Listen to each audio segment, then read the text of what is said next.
Panginoon, wala pong saysay ang aking buhay kung wala ka. Ikaw ang aking kanlungan, aking kapayapaan, at aking kalakasan. Huwag mo akong bitawan sapagkat kung wala ka, wala akong halaga. Ikaw ang dahilan kung bakit ako patuloy na humihinga. Ama, sa bawat pagsubok na dumarating, ikaw ang nagbibigay ng lakas at tapang upang ako'y magpatuloy. Sa oras ng aking kahinaan, ikaw ang bumabangon sa akin. Sa oras ng kalungkutan, ikaw ang nagbibigay ng pag-asa.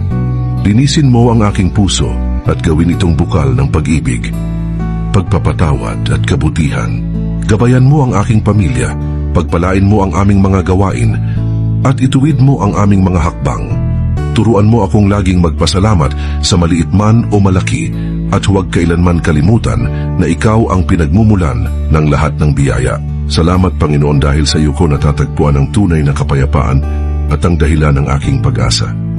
Naway manatili ka palagi bilang aking kanlungan at kalakasan, ngayon at magpakailanman, sa pangalan ni Jesus. Amen.